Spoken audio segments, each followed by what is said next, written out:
Hey, hello. Welcome to episode number 17 of the People We Love podcast. I am Adam Choi. I think. Anyway, I first wanted to say a couple of things. I record this show at various locations, and this week the interview you will hear was actually recorded over Skype. And I'm aware that the podcast itself here, the sound and the quality can sometimes vary a little bit from week to week, but I wanted to just let you guys know that I always do my best to give you quality sound for every episode. And I will just continue to try to be mindful of the technical side of things even more so moving forward. Yeah, and again, in an effort just to always bring you the best quality content, production-wise, blah, blah, blah, blah, blah. But basically, in other words, if the shit isn't always perfect, please forgive me. Also, I wanted to remind you guys to subscribe to the podcast. I probably haven't been doing the best job of telling people to do that and reminding them in person, online, in social media, on the show itself to do that. And I have no idea what platform you guys are listening on, but please subscribe. Just tap the subscribe button on your phone. I'm sure there's a button somewhere on there, however you listen to podcasts. And I'm sure you probably subscribe to other podcasts, so you know how this works. Anyway, thank you. And so let's just get to today's episode. Today's guest is author, filmmaker, producer, actor, speaker, Gregor Collins. And I'm sure he's done even more stuff than that as well. He's definitely done more stuff than that. Gregor comes on and he tells me all about the creative journey he's been on really for his entire life. And we do talk about that time he worked on a Girls Gone Wild tour. Yes, that Girls Gone Wild. But we also chat about his very special relationship he had with a Holocaust survivor, Maria Altmann. Gregor wrote an amazing book about her and their relationship called The Accidental Caregiver, How I Met, Loved, and Lost Legendary Holocaust Refugee, Maria Altmann. But these days, Gregor is working on a newer project called Humans in My Phone, which actually shares some similar themes to this very podcast. What it is an ongoing microdocumentary series about creativity featuring an eclectic brand of creative friends Gregor has met over the years. But I'll let him tell you all about that and the rest of his life and Maria Altmann as well. So here we go. Here's Gregor Collins. Gregor Collins, good to talk to you today. How's it going over there in New York? It's good. It was actually a kind of a California day today. So it was a California day here in California. So yeah, you're my first Skype interview, like I mentioned in the open. So it was warm today, huh? Yeah, it was warm for New York. I mean, even in New York, the thing is, if it says it's like 60 and beautiful out, and you walk outside and it's like windy and it feels like 40, so it's like it's kind of deceptive because of like all the you turn around a building and then suddenly you're hit by like a wind pocket. So it's it's a little deceptive. The wind chill factor will come at you fast. Yeah, exactly. But things are going good in New York, huh? Things are good. Yeah, I've been doing a lot of writing and I've been doing a lot of traveling because I wrote a book that I travel around the world and speak about. So I've been doing a lot of speaking engagements with that. And, Awesome, exciting stuff. Yeah. So why don't you tell my audience a little bit about yourself and your whole life story from birth till the present, and I'll give you the floor here, and we will of course get to Humans in My Phone and Jay Lee. Geez. So I was born in actually California, in Mountain View, California, but I moved when I was like 2, and we moved around a lot. So like, I feel like I've lived like 20 different lifetimes because it's like, and my memory is really hazy about early years because we were just moving a lot, and I was kind of a late bloomer, and I didn't really like blossom until like my high school, college years. And so, I'm still blossoming. Yeah, I know. I'm definitely in the same boat. But I hear you. Like my dad, he wasn't like a military guy. He just was kind of like in between jobs a lot, and so we lived in California. Then we moved to like East Coast. Then we moved to the Maryland area, Chevy Chase, Maryland, Bethesda. We lived a little bit in New Jersey, Montclair, New Jersey, and then I went to high school at Centerville High School in Clifton, Virginia. Man, you're all over the place. Yeah, yeah. You're literally moving around right now. I can see you. I It's I gotta sit still. I'm sorry. no, I figured Um, you were actually doing something over there because I can see you. That's just for me, yeah, not for my audience. yeah, Someday we'll have video. I promise you guys that. yeah. Well, good. We're not doing it tonight Yeah. because Was it hard to move around that much? It must have been difficult for a it kid. was difficult. Yeah, and I was a very.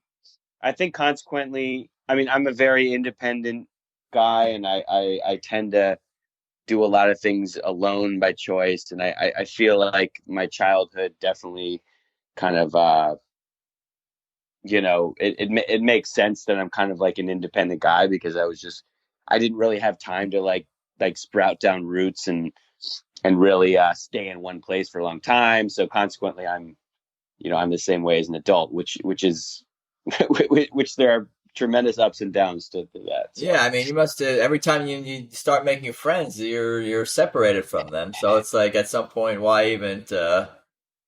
I'm psychoanalyzing you now. no, no, I please because I've been look, believe me, like I've just I've just now entered into my 40s and I'm experiencing a lot of like I almost want to press system reboot and I almost want to like start a whole new life somewhere else. I feel like I've been running around a lot and I feel like I need that what you said like I need that in my life. I need a solid long-term kind of environment and things. So I've seriously been considering like moving to another country and pressing reboot. So Another country? What country? You I haven't don't thought know, that far like ahead. no, I have. On my list is let's see, Brazil, Peru, Australia. I don't want to go to Europe because I've been all around Europe and I always go to Europe, so I want to go somewhere totally different. Maybe Chile, um, maybe Hungary. I don't know what Okay, so that was that's the only Europe. one that was in the northern hemisphere. Everything else was in the southern hemisphere. For whatever that is worth. Yeah, I know, and I have to be careful where I move to and where I'd move to in Brazil. Obviously, it's I mean South America. There's a lot of unsafe parts, but I don't know. I'm in a really, really, really transitional spot right now. I feel like Samuel Jackson and Pulp Fiction. It's like you like I'm at a crossroads or whatever he said. Yeah, I hear you. But yeah, So I'm looking at your bio here. You've worked on tons and tons of creative projects, and have you always been working on creative projects and writing and things like that? When did that all start? always, yeah. So when I graduated Florida State, that was the third college I went to. I graduated and I drove out to LA not knowing anybody except the person with whom I'm interviewing for a TV show called Blind Date. And the way I got that interview is one of my teachers went to school with one of the guys that created the show Blind Date. And he's like, I think I can get you an interview. So I had $500 to my name and I stuffed everything I owned into my green Geostorm and I drove across country and I interviewed for the job and I got the job and I ended up my first job in the entertainment was Blind Date, and then that's where you ended up working like six That's years later. it's funny because that was my first job working there as well. I moved to LA I think on a Wednesday, had an interview on like a Thursday, and started working there on like the following Monday. Like I And where, don't we have a similar story in yeah, that where, regard. what part of Blind, what'd you do there I was in at first? post in the tape library dub room. Cool, yeah, that's what I started as a tape I bet. librarian as well. I don't bet, but that's funny. Yeah, yeah. I stayed in for so like almost 5 years. So I did Blind Date, and then I did like the guys did a show called Chains of Love, and then a show called Fifth Wheel, and then I did like Ripley's Believe It or Not. Then I ran a Girls Gone Wild tour, and I did Okay, and I went. okay, stop right there, my friend. I know that's it. That tends to be a The little stopper. I heard there's like a record screech in my head. You are Yeah, gonna have to tell my audience about that because I can hear the ears like getting closer to the people's volumes are going up yeah. Well, on their podcast feed there. honestly, that was one of the most both uh, thrilling and uh like absolutely depressing 3 months of my life. I can Like, see that. you know what I mean? Okay, so I ran the tour. So I was hired because I had some production experience and all the tour runners before me, like it's a very, as you can imagine, it's run by the guy Joe Francis, and he's a very immature, like, he's like, 40 going on 18, and he's a marketing genius, but he's a total social idiot.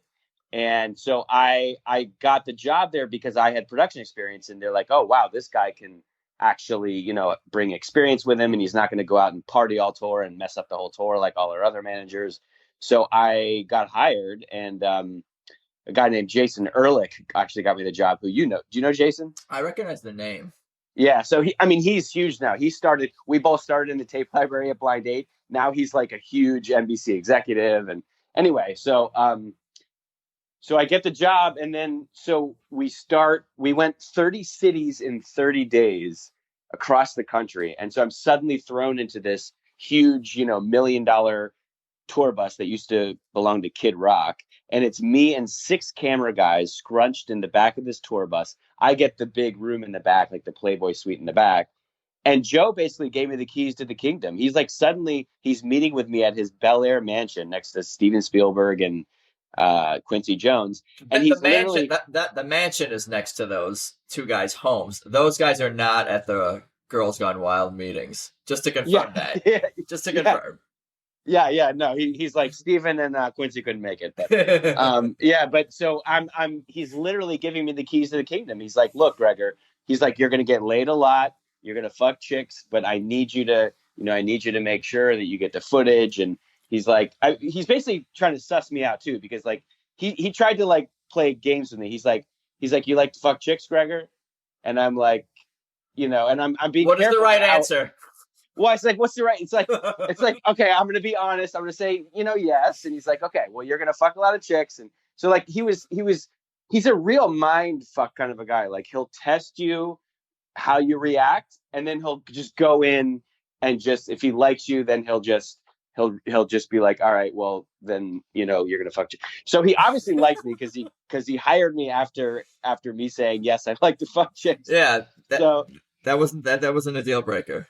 yeah, exactly. So and he was like eating a sandwich the whole time. I could barely understand. Like he was in like a hoodie sweatshirt, and like, I mean, and at the time he was, I think, early 30s, like 30 maybe. I was like 25, 26. Yeah. So suddenly, like literally the couple days later, I'm on a bus with 6 camera guys, and I was the new guy, so I felt really I was really not welcomed. I mean, a And lot you of were the like, camera, and you were kind of their boss in a sense because you were the main producer. I was their boss, and these guys didn't like it. And these camera guys, they're like, oh, here comes like a responsible producer coming aboard, because a lot of these camera guys that have been there for a while, they love to party. I mean, they get their footage, but they love the party, and they I'm sure they would fuck a lot of chicks, and so they're thinking I'm going to come in and like instill all the rules and stuff. So I was not well liked. So like you can imagine, it was like crickets in the bus. Like I'm sitting in the back of my huge room, and they're like scrunched in their little sardine bunks. And then our first stop was, I think, I don't remember. We started in Santa Monica and ended up in what's the Panama City, Florida. But I have so many stories. I actually wrote a manuscript called Guy Gone Wild, and it was about my Girls Gone Wild tour. But there are so many things in there, incriminating things in there. I mean, and Joe is very litigious, and so I never tried to Yeah. publish it. Yeah, That's probably wise, I suppose. Why open yeah, up that can of worms? yeah, exactly. I mean, But and please please send that to me though. yeah, yeah, right. I'm emailing it to you right now, PDF. Fair enough. Yeah, and but by the end, cut to like 28 days later, and I got in fights with the camera guys, like, because had to still be responsible, and I had to tell the camera guys, hey, pick up your camera, start shooting. We got to do this, that. I made so many enemies, and Joe like he's so mentally unstable that he would like threaten to fire people, and then like 5 minutes later he'd like say he's your best friend, and like he's one of those guys, like he's impossible to deal with. And so by the end of and there were so many flashings going on in the whole trip that, believe it or not, by the end, I was so tired of seeing breasts. I'm like, That's tragic, my friend. it's tragic. I was in a tragic place. I if I saw a pair of breasts, it was as if I was looking at like a, I don't know, like a Everything becomes work. yeah, You're exactly. So, desensitized. oh gosh, so I was literally I was very depressed by the end, and I was lucky to leave. And so I was told that my duties were up, and I was given a flight home. And the very next day, I read in the paper that the cops. This was in Panama City Beach, Florida. The cops busted a camera guy for shooting an underage girl, and they Wow. arrested them. And it made sense because I did my job, and I always made sure the girls were of age and they showed their ID. Right. And the one day I leave, they mess up. That was So the so that very next day? the Or very next day. Yeah, no, they wow. got, yeah. So I was like, well, at least that I can be satisfied that I was doing my job and not getting us put in jail. So Good work. yeah, So then what happened from there in your career and life? And it all went downhill from there. no way. No. So then so my last job was like, that was my last job in reality. Cause like before that I worked for E Entertainment and Celebrity Mole. And so like the last one was Girls Gone Wild. And so after that, I decided to become an actor, and I quit reality TV, and I stumbled into an acting class, and then I, started from scratch, and the teacher ended up, after my first scene, I was doing a David Mamet scene, and the teacher goes, "So how long have you been acting, Gregor?" And I looked at my watch, and I was like, about 2 minutes, and he's like, "Are you serious? Because I'm being honest with you right now. I would have thought that you'd been acting for years. I think you got a lot of natural talent." So literally, if he hadn't have said that, I would have figured I sucked, and I probably would have left the class. So that kind of, I got the acting bug, and then I did that for a little bit. That's funny how like these small moments or one thing that one person says like can really veer your life in one direction or another, and that's kind of crazy to think about that life decisions get made like that. But I guess they do, and that's not that unusual. Yeah, and it makes me think. I don't know about you, but it makes that that truth makes me think that everything is planned. I mean, it's like of course, you were supposed to hear that from that one person because that was part of your life. That was part of your plan. Yeah, I I don't don't know if know. everything is planned or everything has meaning, but I certainly look for those meanings and those those things in my life. I mean, I think life is more interesting that way. Yeah, To look for meaning and look for that stuff and those connections and to look for a narrative. I think that's really what I'm getting at. Is I think you're a right, storyteller, I'm a storyteller, and I think we're always thinking about our own lives from a narrative point of view, trying to make connections between the right, past, present, and right. future. And you can only see that like when you're looking back, and when you reflect, you realize, I think, oh well, I met that person who introduced me to that, and then I went to this event, and then I met that. So it's like it all seems to connect when you look back. Right, and it's amazing that certain things can come together like that. Yeah, Life is crazy. right. It's crazy to think that the Lord above, before I was born, said this guy is going to work for Girls Gone Wild. But hey, it happened. Hey, that was the It plan. happened. That was the It plan all happened. along. You Exactly. were just following the plan.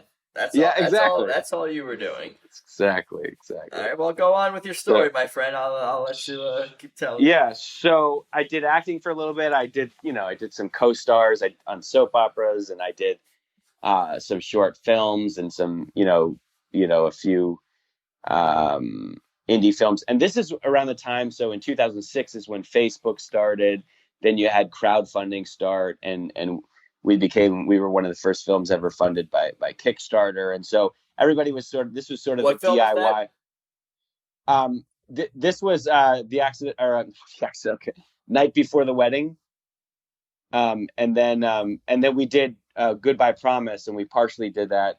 We started that on Kickstarter, but then we ended up doing Indiegogo for that. But but we but Night for the Wedding, so that was like 2008. Yeah. And I think Kickstarter started in 2008, like maybe late 2007.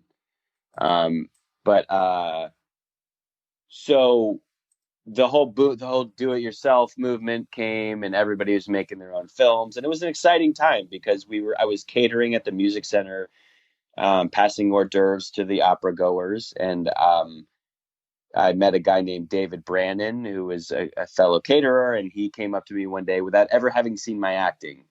He's like, "Dude, I wrote a script, and I think you'd be great as one of the leads." Um, and I was like, "Great!" And so he literally just cast me without ever seeing me, And this and was then we for end. which project? This was for, This was for Night Before the Wedding. and what was that about in a nutshell? That was about 90 minutes. That was about That was 90 that. No, minutes. that was that was about just a guy who was getting married. He's on his bachelor party. He's getting married, and he's like a really straight guy. Like would never.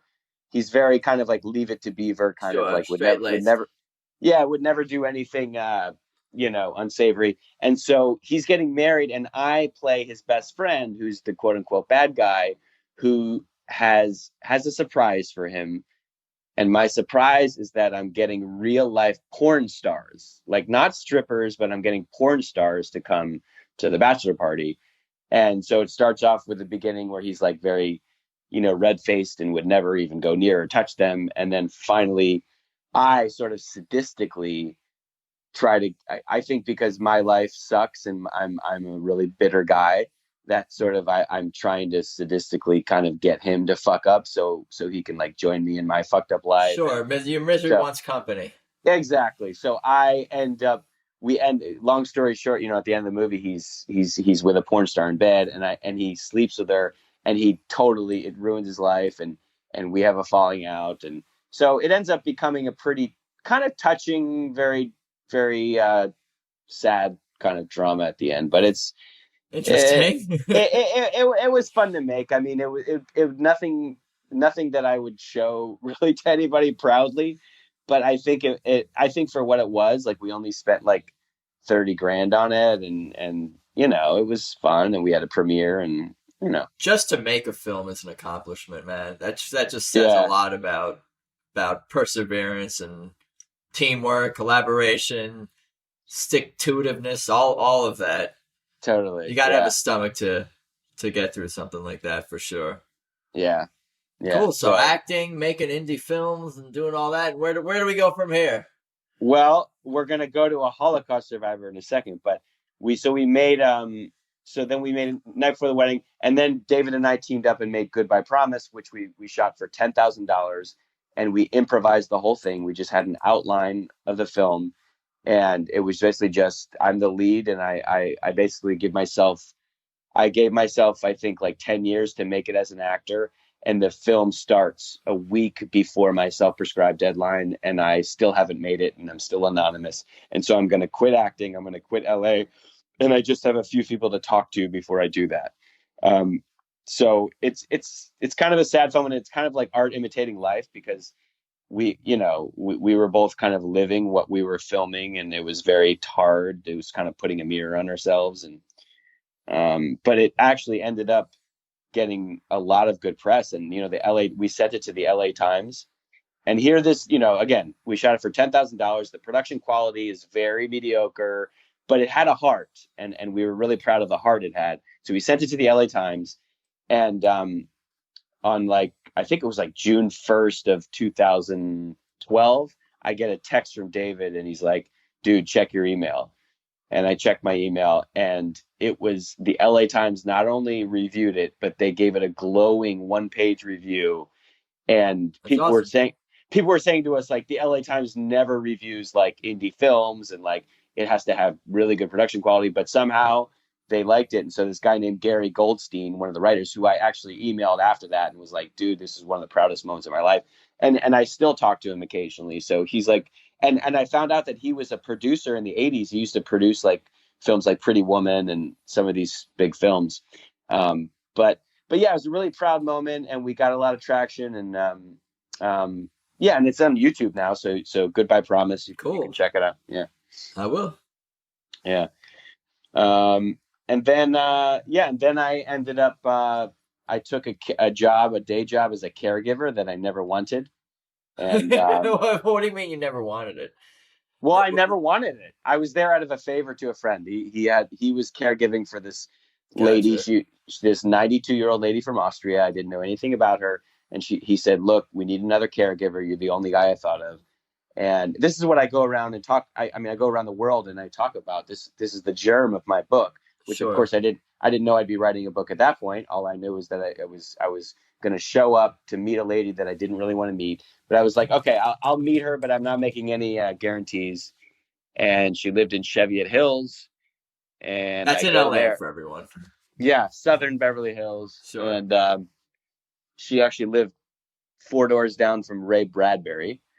Um, and and that 45-minute tea changed my life, and that's really, if we were going to talk about like maybe like a person of influence in my life, and it has to be Maria, because I ended up really, it was like love at first sentence. I ended up really falling in love with her, and it's as if we kind of met in another life. Here I am, 32 years old. She's 92 years old, but it's as if we were the same age, and we really hit it off, and I ended up writing a book called The Accidental Caregiver. That's amazing. Tell me more about her and She your relationship. Well, gosh, I mean, so first of all, she's the movie Woman in Gold, which came out in 2015, where Helen Mirren plays this Holocaust survivor that gets these paintings back from the Nazis. So Helen Mirren played the woman that I took care of. Wow.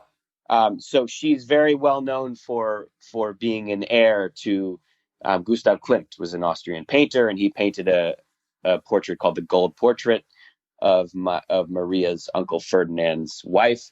And so I didn't know who she was before I got the job. And so the first 2 weeks, she's telling me about her life, and she tells me about the paintings and all this. And so very quickly, I realized I'm being exposed to this extraordinary world of art and culture, and I'm hearing firsthand from this lady who actually, was walking around as a little toddler when Klimt was there painting these pictures. So cut to three years later, or no, cut to in 2014, that's when the Weinstein Company, bought her life rights and started making the film. But yeah, I met her long before the Weinstein Company did. So she was a Holocaust survivor, correct?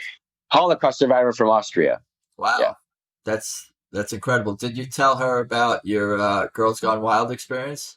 No, but I brought her. Funny story. I brought her the night before the wedding premiere, and I just started working there, and I was so proud to, like, I walked the red carpet with her and all my friends who I was bragging to them about her, and they got to meet her. It was great. So anyway, the movie is very raunchy and has a lot of swear words, right? Which movie is So that? Night Before the Wedding. Night Before the Wedding. Okay, that's right. So, The so, so bachelor that's party. Yes. right. So that's important when I tell you this, that there's a lot of swear words. So after the movie's done, I go up to her in the dark theater, and I go up to Maria and I say, Maria, were you able to hear it okay? And she goes, I heard every fucking word. That's funny. Yeah. So it was perfect. So she's very witty and just almost like I don't know, she's almost a cross between like Maria von Trapp from The Sound of Music and like Julia Child.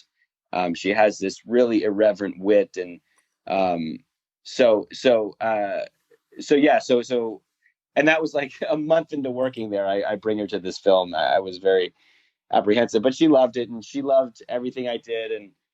And really, the 3 years I was with her was probably one of the best 3 years of my life.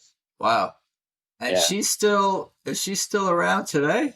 No, No, no. because if she was 92 and then she would be 104.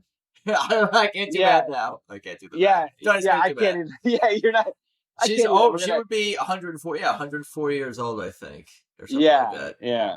So she died in 2011, and then yeah, and then I went to Europe and finished the book and published it in 2012, and I still, and then 7 years later, I was in Australia last year and Mexico a couple weeks ago, and I'm going to Miami next couple weeks. So it's sort of the gift that keeps on giving, and I'm able to keep her legacy alive. It's great. I'm able to show people the real Maria, because the movie, while the movie is good and serviceable, and people enjoyed it, like when I see it, um, Helen Mirren, um, Helen Mirren's good, but she's very stiff and British, and Maria was anything but stiff and British. So I'm able to like sort of spread the the real Maria around the world, and in the process tell people how she changed my life. And so I feel lucky that I can still I can do that. And there's a lot of universal themes. There's like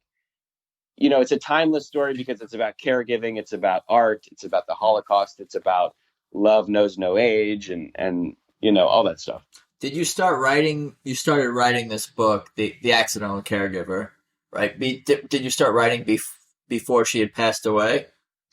I did. So she knew you were working on this. She knew I was working on it, and I didn't. I started it probably maybe 3 or 4 months into it because I realized that my life was changing before my eyes. It was like a movie was playing out as we were living it, and she had all these incredible Holocaust stories, and I was struggling because I'm like, no, I came to Hollywood to be an actor, not a caregiver. So what am I doing? And so it was a very emotional book, and so I started writing it, and then I would show her pages, and we would have laughs about it. So she loved that I was writing something, and her family loved me and loved anything I did, and they knew that Maria loved anything that I did, and so they endorsed everything I did. So they became a second family to me, and yeah.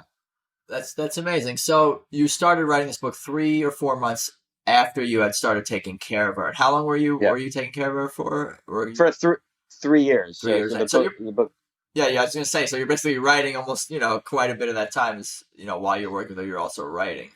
Right. But what I'm doing, though, I'm never like, just because it felt so not right for me to like suddenly turn into this like author or journalist, like Sure. as if I'm, so what I would do is I would just, every time I got home that night is when I would get on the computer and write. And I would just like throughout the day, that was back when like, part of that was before the iPhone came out. So I still had the old pen and paper. So like I'd be sitting in the kitchen with her having breakfast, and then suddenly she'd say something funny or she'd say a interesting anecdote, and I would have to excuse myself and go to the other room and just like jot down notes. So like at the end of the day, I would have all these like chicken scratches of like notes, and then I would like put them into a computer at the end of the day.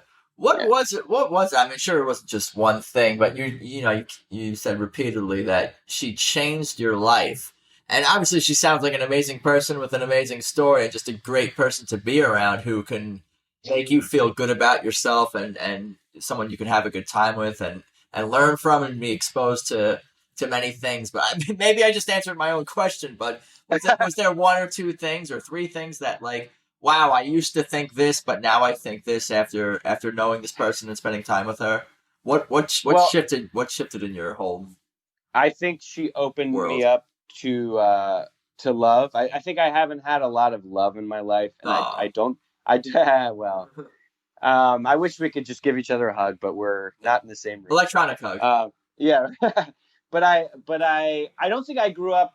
I didn't feel a lot of love growing up, and I really felt like LA, it was very tough in the entertainment world, and there's you're on this mission to make it, and you sacrifice so many relationships and so many things. And so I felt like Maria, for me, in those 3 years, opened me up to love, and I felt like I was in this sort of safe haven. When I would walk into her house, I was in this safe haven where I could be the real me, and I could show love for a woman, and I could just, nothing mattered. And so I think that 3 years, I just always remember that as it really opened me up more. Now, granted, I still, obviously we still struggle with things, even though we have these life-changing experiences. Sure. But I think also, since she's still in my life, and since I'm going around the world and I'm touching people with her story, I think in that respect, she's actively still in my life, and is, through me, I'm able to spread her love that she gave me. And I don't know. I'm trying to think of another. I think that covers a lot, and maybe probably the most important things. And I feel like it all comes back to what we were talking about earlier about things having a reason and a plan, and timing and life and all this stuff. It seems like she was the right person for you to meet and have a relationship with at this point in your life. And I definitely appreciate all these stories and you going around the world speaking about her and telling her life story, because maybe you don't know, but I am also the grandson of two Holocaust survivors on my dad's Wow. side as well. Where were they? Where are they from? They were from Poland. They were in, I think they were in Dachau. Oh wow, yeah, that's Maria's husband. Yeah, Fritz was at Dachau. Yeah. yeah. Wow. Good And so times. are they? Yeah, yeah. So, um, what are they? They're still around? No, Okay. they passed a little while back, but Okay. yeah, they had the numbers Yeah. and everything. It's Wow. rough Yeah. times, rough times. Hopefully we don't see something like that again. But unfortunately, there are things like that happening in places around the world still. Right. Yeah. Yeah. But Well, did they always were they? Because sometimes you have people that don't want to say anything about. Did they tell you stories and all that, or were they pretty tight-lipped about it? Or it's interesting you asked that because they didn't talk to me about it that much, but I did interview them. Hmm. Um, so in college, so maybe 15, this must be 15, 20 years ago at this point now, dating myself. But I did interview them both together about that experience and their life. And it was like a half hour, I taped it, videotaped it and all that. And as much as I wanted to know the history and stuff, the video ended up somewhat being more about their relationship Hmm. and sort of the friction between them and it was interesting. But yeah, Cool. no, I missed them for Yeah. sure. Yeah. Yeah. Well, why don't you tell me about what you're working on these days? Are we ready to talk about people in my phone, humans in my phone? Yeah. Yeah. Humans in my phone. I mean, these days I'm doing a lot of contributing, a lot of sort of freelance writing and for various things, and I go see a lot of off Broadway plays, and I write reviews on those, um, and so yeah, I've been spending some time on this. It's called Humans in My Phone. Um, Yeah, I'm looking at the website so here. Is it an on? It looks like it's an ongoing project. yeah, it's Is an that, ongoing series. yeah, explain what it is. Yeah, so like early December of 2018, I was at my dry cleaners. And he's a very funny guy, always very funny and engaging with his customers. And so I'm waiting in line, and he's talking to a customer, and I just start to think, you know what, I'd like to film him on my phone. I'd like to pull out my phone and just film him doing some interactions. And I told him I wanted to do that, and he's like, I had to do a little convincing because he didn't think, of course, like he's like, I'm the most boring guy in the world. Why would you want to do that? And I go, no, you're not. Of course, why would I ask you if you're. So I went out and bought like this directional mic that you could pop into the iPhone. Oh And then yeah, I showed up. yeah. I want to write that down because I might want to get one Yeah. of those. Oh, yeah. Yeah. I would totally recommend this to anybody. It's the Rode mic, ROD as in dog E. And it's called it's the, Video Mic Me uh, attachment. Cool. It's amazing. It's like, $75, best $75 you'll spend. So I got the mic and I returned to the dry cleaner the next day and I filmed him. I filmed him for about a half hour doing some stuff.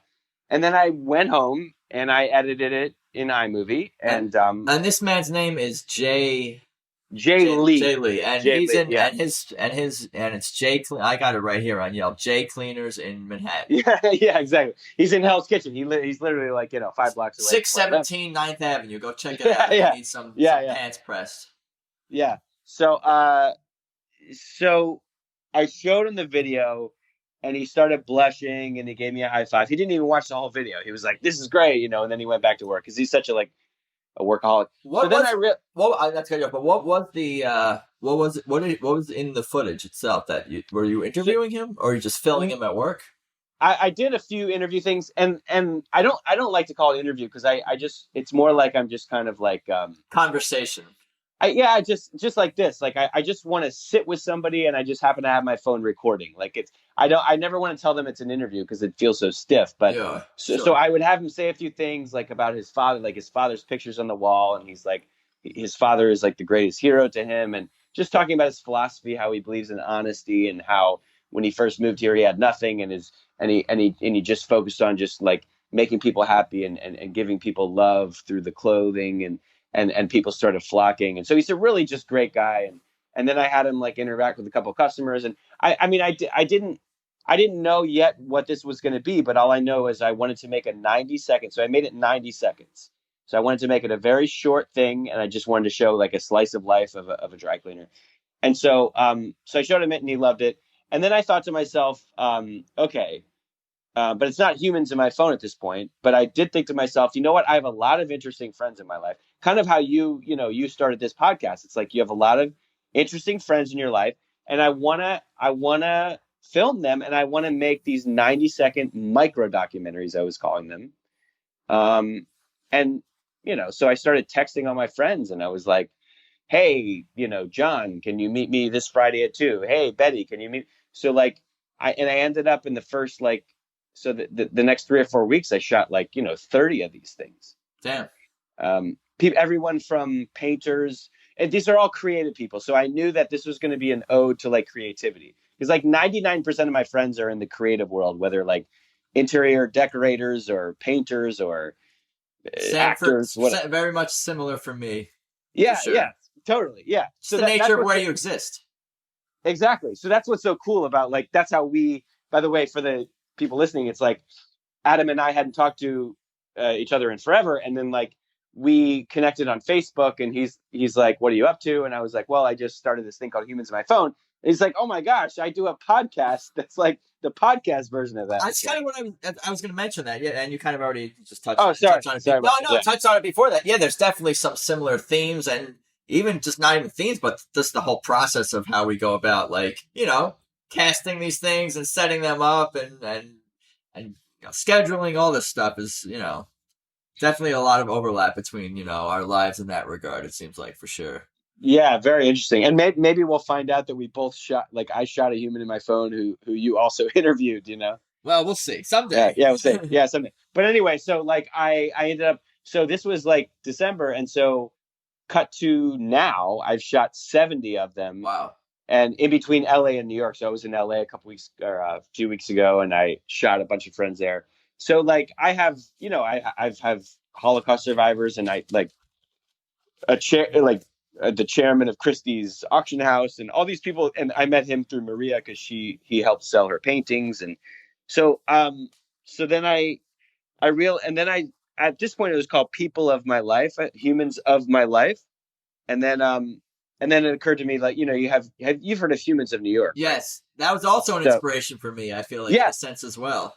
Well, it was I didn't even think about it until when I was thinking of a name. I thought, okay, well, this is like Humans of New York, but video. But yeah, I mean, they do video versions of Humans of New York already, but this is Humans of New York, but people in my phone kind of thing. So then I thought Humans in My Phone. So, and so one of my subjects runs a theater here, and I'm going to be teaching a class on how to shoot these microdocs, which is cool. Awesome. Yeah. That's cool. So where can people watch all these videos, and do you have plans for some sort of compilation of all these? You're going to open up a library? You're going to make a 4-hour feature out of these? What do you have any long-term plans, or is it just to kind of just keep putting them out on the web in an ongoing manner, or what? Well, I'm going to make a follow-up called Porno in My Phone. Sounds good. I'm going to start shooting pornos with people in my phone. No, it's going to... also 90 seconds. Yes, 90 seconds. Go to humansinmyphone.com. And I made them 60 seconds now, because Instagram has the 60 seconds. And it also forces me to tell a visual and a visceral story that has a arc to it in 60 seconds. And it's such a beautiful challenge, because it's you have this interesting person that's worth many more minutes, sure, but you have to tell something in 60 seconds. So yeah, you just go to humansinmyphone.com, and then I keep shooting them. So I'm going to keep finding people in my phone, and I have people everywhere in the world that I love to shoot, but I just haven't made it out. That's there yet. Awesome. I'm kind of doing very very similar stuff, for sure. Have you shot? Do you have friends in New York? Do you have yeah. So are you? Well, I guess you can do Skype. I'm doing a Skype interview right now.